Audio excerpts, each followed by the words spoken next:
Everyone, welcome back to a new video. Today I'm going to discuss a law.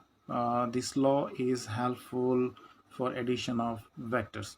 Now this law is called triangle law of vector addition. So as per the statement of this law, it says that if two vectors are represented in magnitude and the direction by the two sides of a triangle taken in the same order, then the resultant is represented by the third side of the triangle taken in the opposite order. Let us try to understand this statement with the help of a diagram which I have already drawn over here. Let us mark properly this diagram. So as per the statement, it says that if two vectors, I have a vector A, I have a vector B, these two vectors are in same order, correct? Then the third side, this one, will represent the resultant of A and B. A vector plus B vector will be equal to the resultant. So why I am saying third side? Because this one and this one representing the two sides of a triangle. So this one will be the third side, or you can say it is the closing side, taken in the opposite direction, remember, or opposite order, you can say, correct? So this is the resultant of A vector and B vector. Remember, A vector, B vector are in same order, but resultant will be the third side taken in the opposite order, correct? So this is the statement.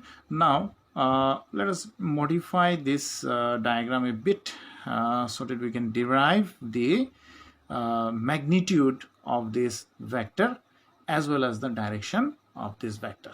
It means the derivation, what I'm going to do now is the derivation for the magnitude of the resultant as well as the direction of the resultant. Since it's a vector quantity, it will have both magnitude and the direction. So I'm looking into the magnitude of this as well as the direction of this. Anyways, so I have extended this vector and I have dropped a perpendicular over here, right? So let us mark this angle, say for example it is alpha. Say this angle, let me mark it as say theta. Let me mark this one as O, this one as P, this one as say for example E, and this one say for example Q. So O, P, Q, there is E. So as I have already said, our aim is to calculate magnitude of R. So let us try to find out the expression for the magnitude of resultant. Let us start. In the triangle OEQ, if you see the triangle OEQ, it is a right angle triangle. Now if it is a right angle triangle, OQ represents the hypotenuse. Now we all know by Pythagoras theorem, hypotenuse square will be equal to OE square base square and QE the perpendicular square. So we will be writing down, since we are looking into the expression for R, magnitude of R, so we have to apply the Pythagoras theorem in the right angle triangle OEQ. So let us write triangle. It's a right angle triangle and this is your OEQ.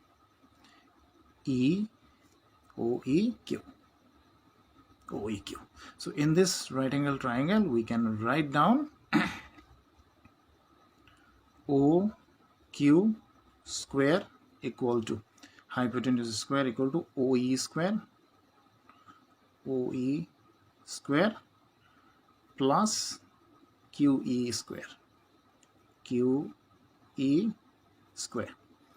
Okay, so next line, OQ square equal to OE square. So OE, it can be splitted into OP, PE, OP plus PE. So we'll split this OE into OP plus PE. So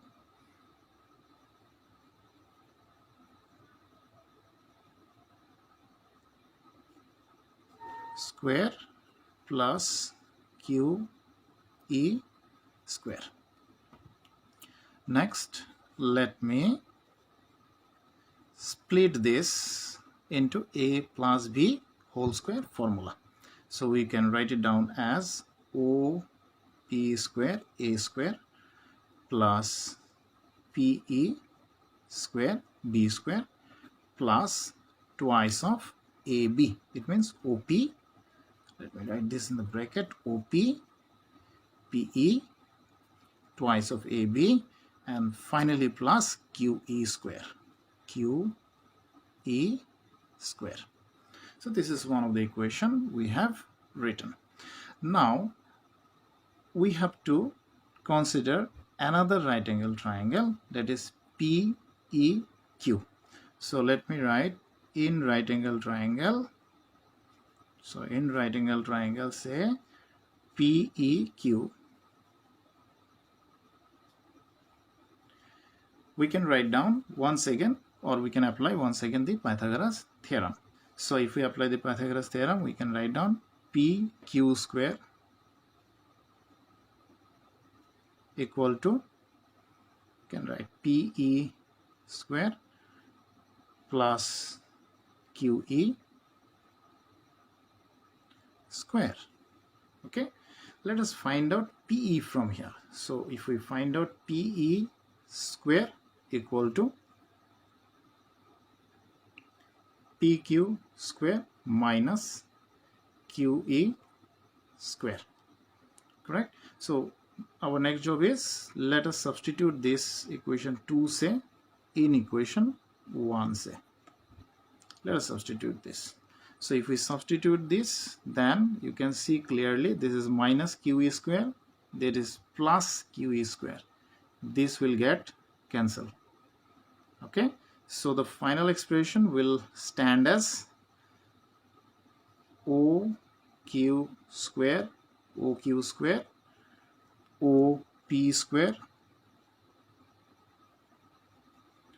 plus twice of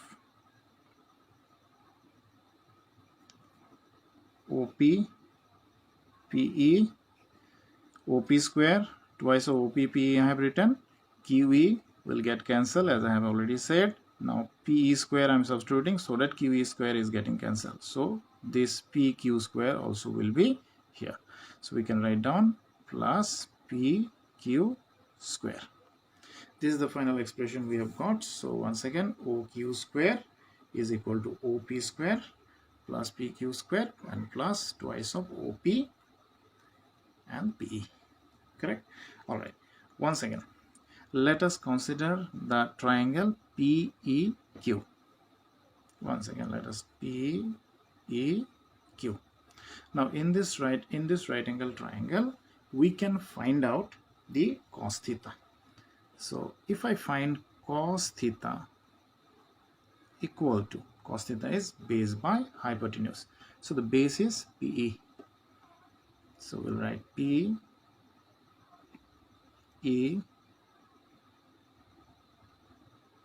PE by hypotenuse is OQP. Or PQ you can write. PQ. This is the cos theta.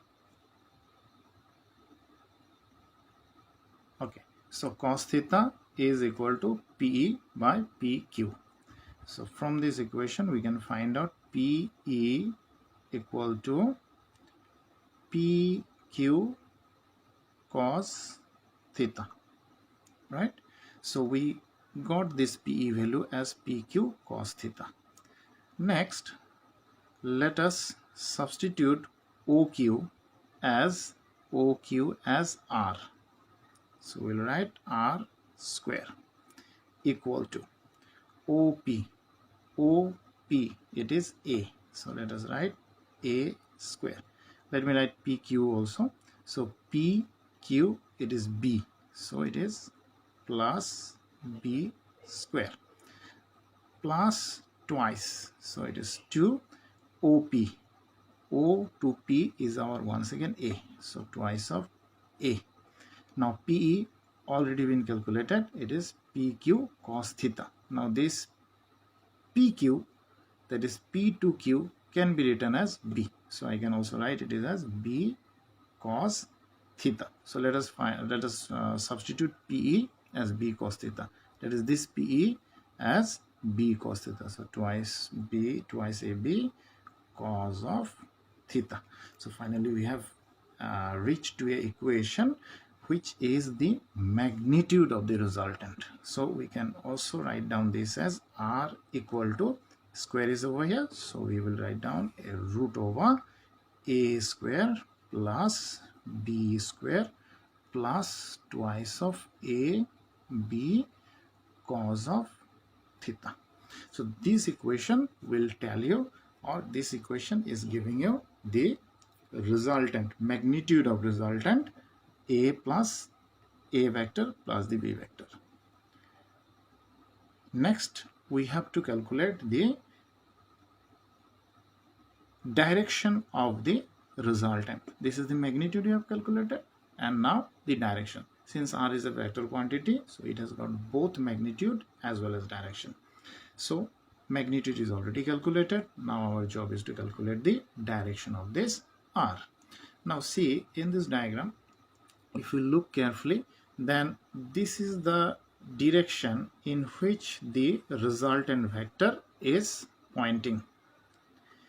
This particular alignment of this resultant vector depend on the angle alpha. So this gives us a very important information or very important idea that the direction of R depends on alpha, this angle alpha. If alpha increases, then R will go this direction, say. If alpha decreases, then R will go this direction. So the direction depends on alpha. So the direction of resultant we will be calculating in terms of the alpha, correct? So for the direction, we will consider the right angle triangle once again, OEQ. We will consider right angle triangle OEQ. And from this right angle triangle, we will try to find out tan alpha. So tan alpha will be equal to your QE divided by OE. QE divided by OE.